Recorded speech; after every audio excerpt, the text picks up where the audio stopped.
ಕಳೆದ ಉಪಚುನಾವಣೆ ಕಳೆದ ನಂತರ ಸಾಕಷ್ಟು ಡೈರಿ ಚುನಾವಣೆಗಳಾಯ್ತು, ಸೊಸೈಟಿ ಚುನಾವಣೆಗಳಾಯ್ತು, ನಿರಂತರವಾಗಿ ಚುನಾವಣೆಗಳು ನಡೀತಾ ಇದೆ. ಆ ಹಿನ್ನೆಲೆಯಲ್ಲಿ ತಾಲೂಕು ಅಧ್ಯಕ್ಷರು ಜೈಮುತ್ತೂರವರು ಮತ್ತು ಈ ಭಾಗದ ಪ್ರಮುಖ ಮುಖಂಡರುಗಳು ಸೇರಿ ತಾಲೂಕಿನಲ್ಲಿರ್ತಕ್ಕಂಥ ಕಾರ್ಯಕರ್ತರು ಮುಖಂಡರುಗಳ ಜೊತೆ ಒಂದು ಚರ್ಚೆ ಆಗಬೇಕು ಅಂತಕ್ಕಂಥ ಹಿನ್ನೆಲೆಯಲ್ಲಿ ಇವತ್ತು ಅವರೇ ಆಯೋಜನೆ ಮಾಡ್ಕೊಂಡಿದ್ದಾರೆ.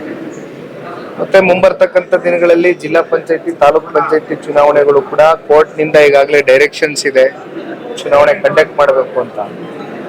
ಅದು ಕೂಡ ನಡೆಯುವಂತ ಸಾಧ್ಯತೆ ಇರತಕ್ಕಂಥ ಹಿನ್ನೆಲೆಯಲ್ಲಿ ಗ್ರಾಮ ಪಂಚಾಯತಿ ಚುನಾವಣೆ ಎದುರಿಸ್ತಾ ಇದ್ದೇವೆ. ಮತ್ತು ಬೆಂಗಳೂರಿನಲ್ಲಿ ನಿಮ್ಗೆ ಗೊತ್ತಿದ್ದಂಗೆ ಈಗಾಗಲೇ GBA ರಚನೆ ಆಗಿದೆ, ಕಾರ್ಪೊರೇಷನ್ ಚುನಾವಣೆನೂ ನಡೀತದೆ. ಇವೆಲ್ಲ ಸೇರಿದಂತೆ ಚುನಾವಣೆಗಳ ಹಿನ್ನೆಲೆಯಲ್ಲಿ ಪಕ್ಷದ ಕಾರ್ಯಕರ್ತರು ಮುಖಂಡರುಗಳ ಜೊತೆ ಮುಕ್ತವಾಗಿ ಚರ್ಚೆ ಮಾಡ್ತಕ್ಕಂಥದಕ್ಕೆ ಇವತ್ತಿನ ಸಭೆ ಆಯೋಜನೆ ಮಾಡಿದ್ದಾರೆ. ಯಾವ ರೀತಿ ತಯಾರಿ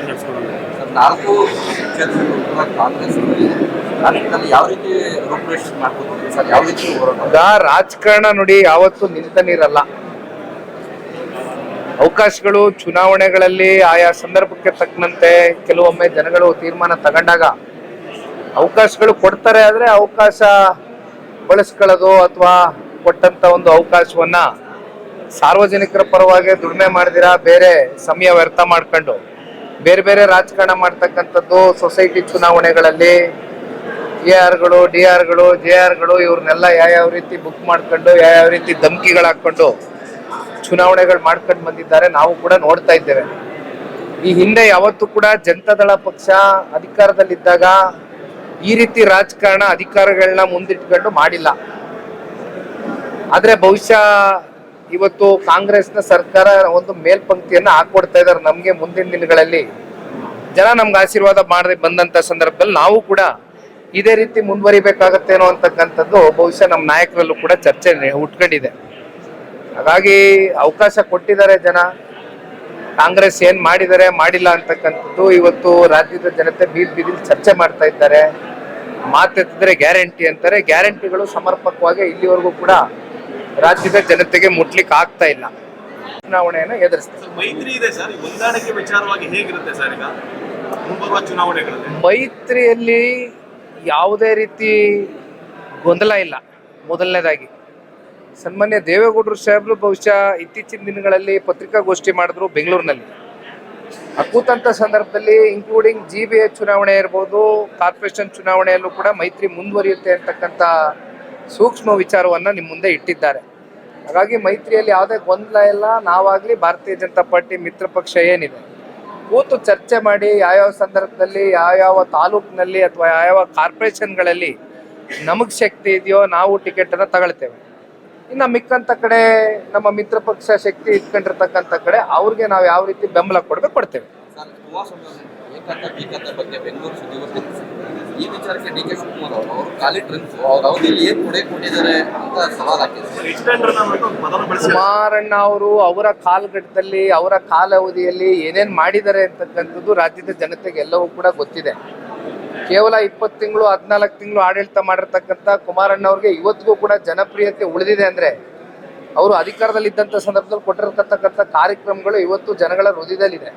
ಹಾಗಾಗಿ ಅದನ್ನ ಚುನಾವಣೆ ಸಂದರ್ಭದಲ್ಲಿ ಯಾವ್ಯಾವ ಸಂದರ್ಭದಲ್ಲಿ ನಾವು ಮಾತನಾಡ್ತೇವೆ. ಆದ್ರೆ ಒಂದು ಈಗ B ಖಾತಾ ಟು A ಖಾತಾ ಮಾಡ್ತಕ್ಕಂಥದ್ದು, ಈ ರೆಗ್ಯುಲರೈಸೇಷನ್ ಮಾಡ್ತೀವಿ ಅಂತಕ್ಕಂಥದ್ರ ಬಗ್ಗೆ ಚರ್ಚೆ ಮಾಡಿದ್ದಾರೆ. ಇದು 100 ದಿನಗಳ ಕಾಲ ನಿಮ್ಗೆ ಗೊತ್ತಿದ್ದಂಗೆ ಟೈಮ್ ಫ್ರೇಮ್ ಫಿಕ್ಸ್ ಮಾಡ್ಕೊಂಡಿದ್ದಾರೆ. ಆ 100 ದಿನದ ಒಳಗಡೆ ಈಗ 7.5 ಲಕ್ಷ ಮನೆಗಳು ಬರುತ್ತೆ. 7.5 ಲಕ್ಷ ಮನೆ, 30-40 ಮನೆ ಅವರೆಲ್ಲ ಈ ಸೈಟ್ಗಳು ತಗೊಂಡಾಗ 10,000, 20,000, 25,000 ಕೊಟ್ಟು ಸೈಟ್ಗಳನ್ನ ತಗೊಂಡಿರ್ತಾರೆ. ಈಗ ಅವರು ರೆಗ್ಯುಲರೈಸೇಷನ್ ಮಾಡ್ಕೋಬೇಕು ಅಂತಕ್ಕಂಥದ್ದಾದ್ರೆ ಈಗ ಒಂದೊಂದು ಕಡೆ SR ವ್ಯಾಲ್ಯೂ ಒಂದೊಂದು ತರ ಇದೆ. ಸರ್ಕಾರದ್ದು 5,000 ರೂಪಾಯಿ ಇದೆ, 10,000 ಅಡಿ ಇದೆ, 15,000 ಅಡಿ ಇದೆ. ಇವೆಲ್ಲ ನೋಡಿದಾಗ ಈಗ ಮಿಡಲ್ ಕ್ಲಾಸ್ ಬದುಕ್ತಾ ಇರ್ತಕ್ಕಂಥ ಕಾಮನ್ ಮ್ಯಾನ್ ಏನಿದ್ದಾರೆ ಅವರು ತಿಂಗಳಿಗೆ ಒಂದು 25,000, 30,000 ದುಡಿಮೆ ಮಾಡಿ ಜೀವನ ಸಾಗಿಸ್ತಾ ಇರ್ತಾರೆ. ಅದು ಬೆಂಗಳೂರು ನಗರ ಇವತ್ತು ಬದುಕಲಿಕ್ಕೆ ಎಷ್ಟು ಕಷ್ಟಕರವಾದಂಥ ಒಂದು ಸಂಗತಿ ಇದೆ ಅಂತಕ್ಕಂಥದ್ದು ನಮಗೂ ಗೊತ್ತಿದೆ. ಇವೆಲ್ಲ ತಿಳಿದಿದ್ರು ಕೂಡ ಈಗ ಒಂದೊಂದು ಮನೆಗೆ ಇವಾಗ 3 ಲಕ್ಷ, 6 ಲಕ್ಷ, 9 ಲಕ್ಷದವರೆಗೂ ರೆಗ್ಯುಲರೈಸೇಷನ್ ಮಾಡಿಸ್ಕೊಳ್ಳೋದಕ್ಕೆ ಇವತ್ತು ಪಾಪ ಉಪಮುಖ್ಯಮಂತ್ರಿಗಳೇನು ದೊಡ್ಡ ಒಂದು ಪ್ಲಾನ್ ಇಟ್ಕೊಂಡು ಹೊರಟಿದಾರಲ್ಲ, ಇದರಿಂದ ಪಾಪ ಸರ್ಕಾರಕ್ಕೆ 1,00,000 ಕೋಟಿವರೆಗೂ ಆದಾಯವನ್ನ ಉತ್ಪಾದನೆ ಮಾಡಬೇಕು ಅಂತಕ್ಕಂಥದ್ದು ಯಾರು ಹೊಟ್ಟೆ ಮೇಲೆ ಹೊಡೆದು ಉತ್ಪಾದನೆ ಮಾಡಬೇಕು ಅಂತ ಇದ್ದಾರೆ. ಬಿ ಖಾತಾ ಟು ಎ ಖಾತಾ ರೆಗ್ಯುಲರೈಸೇಷನ್ ಮಾಡಿ. ಈಗ ಅವತ್ತಿನ ಕಾಲಘಟ್ಟಕ್ಕೆ ಹೌದಪ್ಪ 25,000 50,000 ಕೊಟ್ಟಿರ್ತಾರೆ ಸೈಟ್ಗೆ, ಅವತ್ತಿನ SR ವ್ಯಾಲ್ಯೂ ಮೇಲೆ ಮಾಡಿ. ಇವತ್ತಿನ SR ವ್ಯಾಲ್ಯೂ ಮೇಲೆ ಯಾಕೆ ಮಾಡ್ತೀರಿ? ನೀವು ಒಳ್ಳೇದು ಮಾಡಲೇಬೇಕು ಜನಕ್ಕೆ ಅಂತಕ್ಕಂಥದ್ದಾದ್ರೆ ಬ್ಯಾಂಕ್ ಲೋನ್ ಸಿಗುತ್ತೆ, ಎ ಖಾತಾಗೆ ಹೋಗ್ಬಿಟ್ರೆ ಇವೆಲ್ಲ ಪಾಪ ಅದೇನೋ ಹೇಳಿದ್ದಾರೆ. ಹೌದಪ್ಪ ಸಂತೋಷ, ಬ್ಯಾಂಕ್ ಲೋನ್ ಸಿಕ್ಲಿ, ಆದರೆ ಈ 3 ಲಕ್ಷ 5 ಲಕ್ಷ 10 ಲಕ್ಷ ಎಲ್ಲಿಂದ ಕಟ್ತಾರೆ? ಬೆಂಗಳೂರಿನಲ್ಲಿ ವಾಸವಾಗಿರ್ತಕ್ಕಂಥ ಮಿಡಲ್ ಕ್ಲಾಸ್ ಜನ ಕಟ್ಲಿಕ್ಕೆ ಆಗ್ತದ ಅವ್ರ ಕೈಲಿ? ಇದು ಒಂದು ದೊಡ್ಡ ದಂಧೆ ಅಷ್ಟೇ. ಇವತ್ತು ಇಲ್ಲಿ ಗುಂಡಿ ಮುಚ್ಚಲಿಕ್ಕೆ ದುಡ್ಡಿಲ್ಲ ಸರ್ಕಾರದ ಹತ್ರ. ಈ ರೀತಿ ಜನಗಳ ಮೇಲೆ ವಸೂಲಿ ಮಾಡಿ ಈ ದಂಧೆಯನ್ನ ಮುಂದುವರಿಸಿ ಹಗಲ್ ದರೋಡೆ ಮಾಡಿ ಇವತ್ತು ಜನಗಳ ಮೇಲೆ ಒತ್ತಡವನ್ನ ಏರಿ ಅವ್ರ ದುಡ್ಡನ್ನೇ ವಾಪಸ್ಸು ಇದನ್ನ ಬೇರೆ ಬೇರೆ ಕಡೆ ಪಾಪ ಕೊಟ್ಟಿದಾರಲ್ಲ. ಇವತ್ತು ಮಾತುಗಳು ಉಳಿಸ್ಕೋಬೇಕಲ್ಲ, ಜನ ಉಗಿತಾ ಇದಾರಲ್ಲ, ಗುಂಡಿ ಮುಚ್ಚಕ್ಕೆ ದುಡ್ಡು ಇದ್ದೀರಾ, ಅದಕ್ಕೆ ಇದೊಂದು ಸ್ಕೀಮ್ ಅಷ್ಟೇ. ಚುನಾವಣೆಯಲ್ಲಿ JDS ಸ್ಥಾನ ಬರುತ್ತೆ. ನೋಡಿಪ್ಪ, ಈಗ ಭವಿಷ್ಯ ನುಡಿಯಕ್ಕೆ ಅವ್ರು ಯಾರು? ರಾಜ್ಯದ ಜನತೆ ನಮ್ಮ ಹಣೆ ಬರನ ತೀರ್ಮಾನ ಮಾಡ್ತಕ್ಕಂಥ ರಾಜ್ಯದ ಜನತೆ. ಇವಾಗ ಭವಿಷ್ಯ ನುಡಿಯಕ್ಕೆ ಅವ್ರೇನು ಅಷ್ಟರಲ್ಲ ಜನಗಳ ನುಡಿತಾರೆ. ಬನ್ನಿ, ಟೈಮ್ ಬರ್ತದ ಮಾತಾಡಿ. ಸಿಎಂ ಬದಲಾವಣೆ ವಿಷಯಗಳು ಈ ವಿಚಾರದಲ್ಲಿ CM ಬದಲಾವಣೆ ವಿಚಾರದಲ್ಲಿ ಅಭಿವೃದ್ಧಿ ಬಗ್ಗೆ ಗಮನ ಹರಿಸ್ತಾನೆ. ಅಲ್ಲ, ಈಗ ನಿಮ್ಗೆ ಗೊತ್ತಿದೆ ಅಭಿವೃದ್ಧಿ ಅಂತಕ್ಕಂಥದ್ದು ಸಂಪೂರ್ಣ ಶೂನ್ಯ. ಇವತ್ತು ರಾಜ್ಯದಲ್ಲಿ 10 ಕೋಟಿ ರೂಪಾಯಿ ಏನೋ ಬಿಡುಗಡೆ ಮಾಡ್ತೀನಿ ಅಂತ ಮಾಡಿದ್ರು, ಇಲ್ಲಿವರೆಗೂ ಕೂಡ 10 ಕೋಟಿ ರೂಪಾಯಿ ಕೂಡ ಯಾರಿಗೂ ಸೇರಿಲ್ಲ ಅಂತಕ್ಕಂಥದ್ದು 3 ಪಕ್ಷದ ಶಾಸಕರು ಆಫ್ ದ ರೆಕಾರ್ಡ್ ಕೇಳಿದ್ರೆ ಹೇಳ್ತಾರೆ, ಆನ್ ದ ರೆಕಾರ್ಡ್ ಇಬ್ರು ಹೇಳ್ತಾರೆ ಬಿಡಿ. ಬಿಜೆಪಿನೂ ಹೇಳ್ತಾರೆ, JDS ಹೇಳ್ತಾರೆ, ಕಾಂಗ್ರೆಸ್ ಕೇಳಿದ್ರೆ ಅವರು ಹೇಳ್ತಾರೆ 10 ಕೋಟಿ ರೂಪಾಯಿ ಅಂತಕ್ಕಂಥದ್ದು ಏನು ಬಿಡುಗಡೆ ಮಾಡಿದ್ದಾರೆ, ಅದು ಬಿಡುಗಡೆ ಆಗಿಲ್ಲ, ಹಣ ಬಂದಿಲ್ಲ ಅಂತಕ್ಕಂಥದ್ದು ಹೇಳ್ತಾರೆ. ಇನ್ನೊಂದು ಕಡೆ ಕಾಂಟ್ರಾಕ್ಟರ್ಗಳ ಕತೆ ಏನಾಗಿದೆ ಕಾಂಟ್ರಾಕ್ಟರ್ಗಳ ಕತೆ? ಸಿಕ್ಕಿದ್ಯಾ ಅವ್ರಿಗೆ ಹಣ? ಸಿಕ್ಕಿದ್ಯಾ? ಹಣ ಪಾವತಿ ಆಗಿದೆಯಾ? ಪಾಪ ಅವ್ರು ಕೆಲಸ ಮಾಡಿದಾರಲ್ಲ, ಬಿಲ್ ವಾಪಸ್ ಸಿಕ್ಕಿದ್ಯಾ ಅವ್ರಿಗೆ ದುಡ್ಡು? ಎಲ್ಲೂ ಕೂಡ ಇವತ್ತು ಕಾಂಗ್ರೆಸ್ ಅಭಿವೃದ್ಧಿ ಅಂತಕ್ಕಂಥದ್ದು ಇವರ ಒಂದು ಕಾಲಘಟ್ಟದಲ್ಲಿ ಕಾಣಲಿಕ್ಕೆ ಸಾಧ್ಯ ಆಗ್ತಾ ಇಲ್ಲ. ಜನ ಸಂಪೂರ್ಣವಾಗಿ ಇವ್ರನ್ನ ತಿರಸ್ಕಾರ ಮಾಡ್ತಕ್ಕಂಥ ದಿನ ಬಹಳ ದೂರ ಇಲ್ಲ. ಆಮೇಲೆ ಈಗ ಅದೆಂಥದ್ದು ನೀವು ಹೇಳ್ದಂಗೆ ನವೆಂಬರ್ ಕ್ರಾಂತಿ, ಅದೇನು ಕ್ರಾಂತಿ ಆಗ್ತದೆ ನೋಡೋಣ.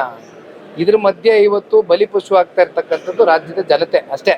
ಇವರ ಕುರ್ಚಿಗಳ ಏನು ಕಿತ್ತಾಟ ಇದೆಯಲ್ಲ, ಈ ಕಿತ್ತಾಟದ ಮಧ್ಯೆ ಇವತ್ತು ಬಲಿಪಶು ಆಗ್ತಾ ಇರ್ತಕ್ಕಂಥ ಜನ. ಅಯ್ಯೋ ಕೊಡಕ್ ಹೇಳಪ್ಪ ಫಸ್ಟ್ ರಾಜ್ಯದಿಂದ ದಯವಿಟ್ಟು ಜಾಗ ಕೊಡ್ಸಕ್ ಹೇಳಿ. ಕುಮಾರಣ್ಣನ್ಗ ತಾಕತ್ ಐತೆ, ಜನ ತಾಕತ್ ಕೊಟ್ಟವ್ರೆ. ತಾಕತ್ತು ತಮ್ಮ ಬಗ್ಗೆ ಮಾತಾಡ್ತಾರಲ್ಲ ಪಾಪ ಇಲ್ಲಿ ಇರ್ತಕ್ಕಂಥ ಮಹಾನ್ ನಾಯಕರು. ಅದ್ ಯಾವ ಇಂಡಸ್ಟ್ರಿ ತಗೊಂಬಂದು ಸೆಟಪ್ ಮಾಡ್ಬೇಕು, ಅದ್ ಎಷ್ಟು ಜನಕ್ಕೆ ಉದ್ಯೋಗ ಸೃಷ್ಟಿ ಮಾಡ್ಬೇಕು, ಮಾಡೋಣ. ಫಸ್ಟ್ ಭೂಮಿ ಕೊಡಕ್ ಹೇಳಿ. Okay, thank you.